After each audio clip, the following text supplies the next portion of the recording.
ఇసుకను ఉచితంగా సులభంగా బుక్ చేసుకునేందుకు రాష్ట్ర ప్రభుత్వం ఇసుక బుకింగ్ పోర్టల్ను అమల్లోకి తీసుకొచ్చింది. ఈ సదుపాయాన్ని జిల్లా ప్రజలు సద్వినియోగం చేసుకోవాలి అని జిల్లా కలెక్టర్ పి రంజిత్ బాషా పేర్కొన్నారు. ఆదివారం కలెక్టరేట్లోని కాన్ఫరెన్స్ హాల్లో ఇసుక అంశంపై ఎస్పీ జి బిందు మాధవ్తో కలిసి కలెక్టర్ ప్రెస్ కాన్ఫరెన్స్ నిర్వహించారు.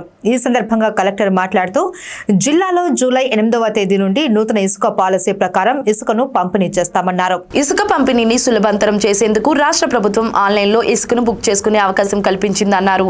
www.san.ap.government.in వెబ్సైట్లో అదేవిధంగా వార్డు సచివాలయాల్లో ద్వారా కూడా ఈ ఇసుకను బుక్ చేసుకోవచ్చని కలెక్టర్ తెలిపారు. 5 డిస్టిలేషన్ పాయింట్స్లో 1,73,598 మెట్రిక్ టన్నుల ఇసుక ఉందని కలెక్టర్ అన్నారు. ఇక్కడ మీటింగ్ చేసా, అలాగే ఊర్లో కూడా జేసీ గారు అండ్ దెన్ ఎస్పీ గారు వెళ్ళొచ్చారు. నిన్న మీటింగ్ అంత జరిగింది. సో రేపటి నుంచి 7వ తారీఖు నుంచి 12వ తారీఖు దాకా కంటిన్యూస్గా వాళ్ళు ఈవెంట్స్ ప్రోగ్రామ్స్ పెట్టుకున్నారు విలేజర్స్ అందరూ కూడా. సో ప్రజలందరూ అక్కడున్న 3 గ్రామాలు ఎవరైతే ఉన్నారో అందరికీ విజ్ఞప్తి ఏంటంటే పండగని ఎటువంటి హింసకు తావలేకుండా, ఎక్కడ కూడా వైలెన్స్ లేకుండా ప్రశాంతంగా పండుగ జరుపుకోవాలని చెప్పేసి అందరిని రిక్వెస్ట్ చేయడం జరిగింది. అలాగే అందరు అధికారులకి డ్యూటీస్ కూడా వేయడం జరిగింది. సో డ్రింకింగ్ వాటర్, అలాగే రోడ్లో కొన్ని ప్యాచ్ వర్క్స్ ఉంటాయి, అవి కూడా చెప్పాం. సో ఇది కాకుండా ఆల్ అదర్ యాక్టివిటీస్ అన్నీ కూడా లాస్ట్ టైం ఎలాగైతే చేసామో ఎవరి ఎలాగైతే జరుగుతుందో అన్నీ ఖచ్చితంగా జరిగేటట్టుగా అందరికీ ఇన్స్ట్రక్షన్స్ ఇవ్వడం జరిగింది.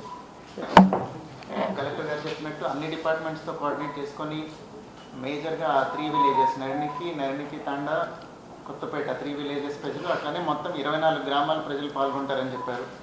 దాని తాలూకు ఎవరైతే పెద్దలు ఉన్నారో గ్రామ పెద్దలు వాళ్ళందరూ నిన్న మీటింగ్లో పార్టిసిపేట్ చేశారు. వాళ్ళు కూడా చెప్పేది ఏంటంటే మాకు మల్లేశ్వర స్వామి మీద ఉన్న గౌరవంతో మేము కూడా ఎవరూ వైలెన్స్కి పాల్పడాలనుకోవట్లేదు. కొంతమంది ఎవరైతే యూత్ ఉంటారో ఇప్పుడు జనరేషన్ వాళ్ళు ఇంకా ఈ సాంప్రదాయాలను అంత సీరియస్గా తీసుకోకుండా దాన్ని కేవలం ఒక సంబరంలాగా చూసేవాళ్ళు, వాళ్ళ వల్ల కొంత జరుగుతోంది. అది కూడా ఈసారి కంట్రోల్ చేస్తామండి అని మాట ఇచ్చారు. సో అన్ని రకాల బందోబస్తు అరేంజ్మెంట్స్ కోసమే నేను రివ్యూ చేయడం జరిగింది. వెళ్ళి ఫిజికల్గా చూస్తేనే తెలుస్తుంది ఏం గ్యాప్స్ ఉన్నాయి అనే దానికోసమే నేను అక్కడికి వెళ్ళి రివ్యూ చేసిన తర్వాత లాస్ట్ ఇయర్ కన్నా ఈసారి ఒక 100 మందిని పెంచి 900 మందితో బందోబస్తు పెడదాం అనుకుంటున్నాం. బట్ దీనిలో బందోబస్తు కన్నా కూడా ప్రజల సహకారం ఎంతో అవసరం. వాళ్ళంతటా వాళ్ళని నియంత్రించుకొని దాన్ని సంబరంలాగా చేసుకుంటే ఎక్కువ కాలం పాటు పండుగ జరుపుకోవడానికి అవకాశం ఉంటుంది. హ్యూమన్ రైట్స్ కమిషన్ కానీ వీళ్ళందరూ ఇంటర్వ్యూన్ అయ్యి ఇందులో హింస ఉంది అని కంట్రోల్ చేయకుండా ఉండాలంటే వాళ్ళు మంచి ప్రవర్తనతో చేసుకోవాలి. అదే నిన్న చెప్పడం జరిగింది.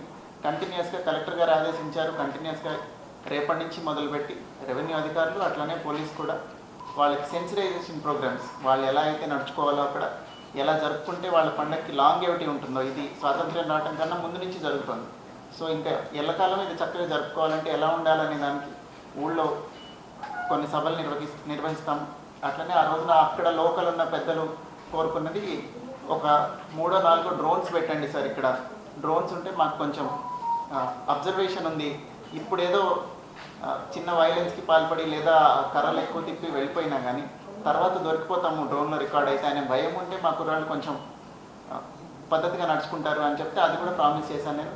ఖచ్చితంగా 4 వీలున్నంత వరకు 6 డ్రోన్స్ పెడతాం ఆ 6 కిలోమీటర్స్ రూట్లో. సో దట్ మొత్తం అంతా రికార్డెడ్ ఉంటుంది. అట్లనే కొంచెం లైటింగ్ కావాలని అడిగారు. లాస్ట్ టైం బాగా చేశారు లైటింగ్.